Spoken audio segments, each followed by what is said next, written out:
Hello friends, welcome to my daffodil tour. I'm gonna share with you all the daffodils I have in my garden. Daffodil is the flower for the month of March. So if you had a birthday in March already, leave me a yellow heart down below. If you're March born, let me know down below. But anyways, I just want to share with you my daffodils in the garden. These were here when I moved into the house, and friends, they have been multiplying, or what they would say naturalizing, over the period. So if you have a spot in your garden where you just want to see beautiful yellow, white, orange color shades of daffodils, next planting season in the fall, make sure you get some daffodils, and they are amazing. When I come out in the back here or in the front of the yard and I see these daffodils, they just bring happiness to me. So I definitely recommend daffodils in your garden.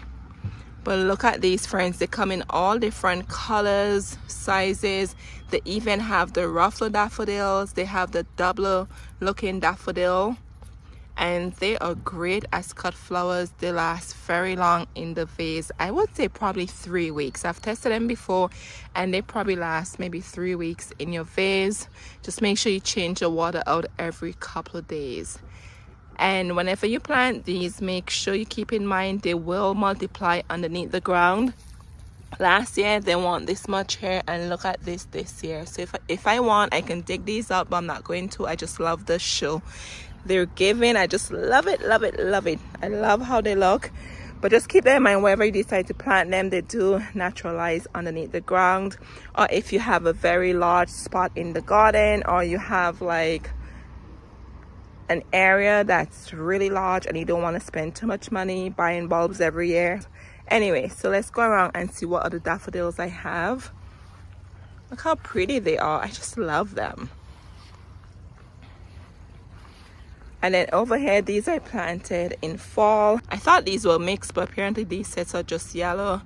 But look at this, friends, they're beautiful.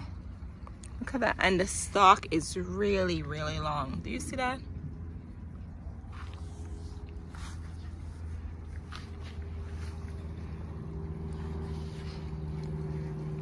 And they're also great in containers too. I did put some in some container here.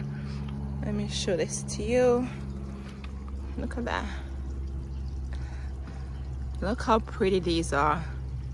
It's like a face looking at you, smiling and just making you happy. And then here I have some in the back. It's so strange. What I purchased was a mixture, and it's so weird that on the right side where I just share with you, they're all yellow, and over here you have this other combination of colors. It's beautiful.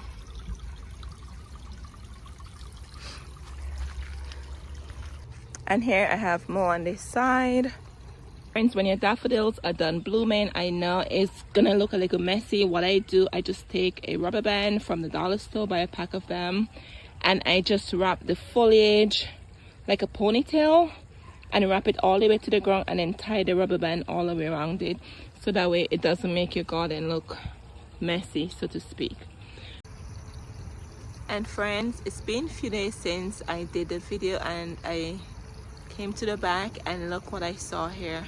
This is a new daffodil. I do not remember buying this one. This looks like one of those specialty ones. I know they were supposed to be mixed colors, but this looks like it has ruffles. What a pleasant surprise. So I just had to include it in here so you can actually see it.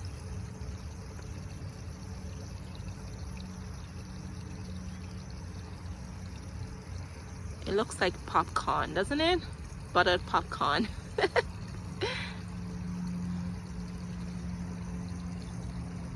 But I'm gonna take you to the corner of the house and show you more daffodils.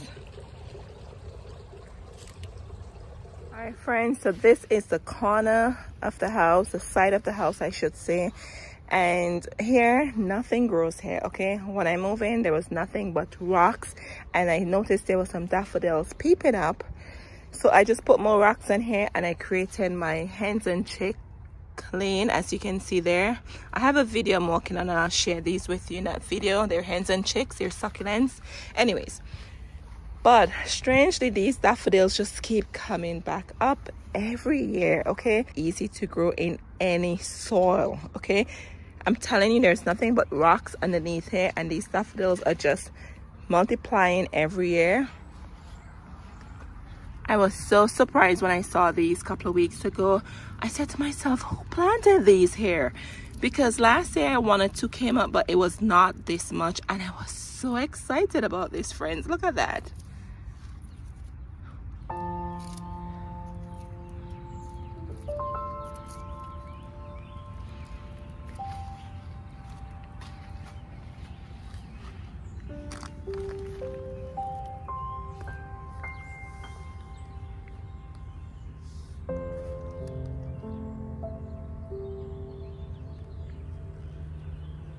All right, friends, I'm at the front of the yard now, and these ones I planted in fall. These were some specialty ones from Breck. The name on the screen for you. Look at them, they're beautiful. And when I planted these, I did them in sets of 5. I think there was only 10 in the bag, so I only did sets of 5.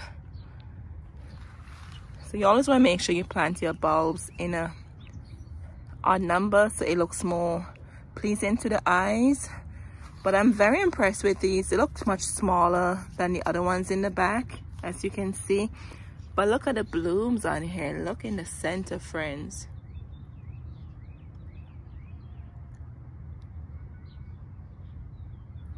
It's beautiful. And I love with daffodil, they do last long in the garden and also in your vase. So that's a plus. And here's the other 5, I think it was. So I wanted to put these in the front because I consider them to be special, because they were pretty pricey in my opinion. So come next year, these will naturalize for me also underground, and I'll get more. And then right over here, and you know what's really strange? I don't remember planting these. So hey, they appear and they're here. It's beautiful. And I can smell the hyacinth next to me. Oh, let me know if you like the smell of hyacinth. At first I didn't care for it, but I think because they've been here, it's just rubbing off on me. I remember coming outside saying, what is that smell? I was sitting here and I'm like, what is that smell? And I couldn't figure it out until eventually I'm like, oh my goodness, it's probably the flower. And then when I sniff it, I'm like, the hyacinth has a smell on it. But anyway, so I digress there. But here we have more daffodils. They're easy to plant. They grow anywhere. They grow in pots. They grow in rough soil. They grow anywhere. And then we have another batch over here, friends.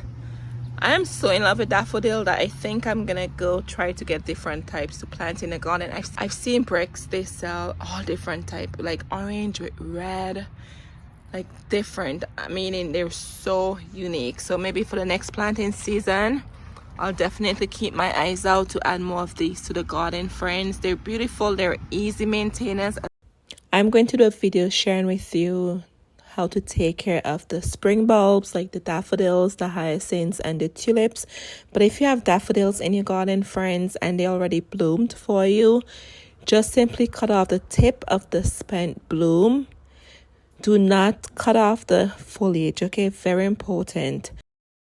The plant needs all of the energy from the sun to go in the foliage into the bulb.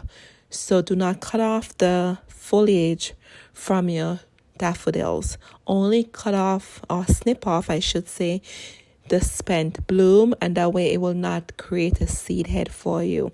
I'll be working on a video very soon where I'll share with you what to do with your spring bulbs after they have bloomed.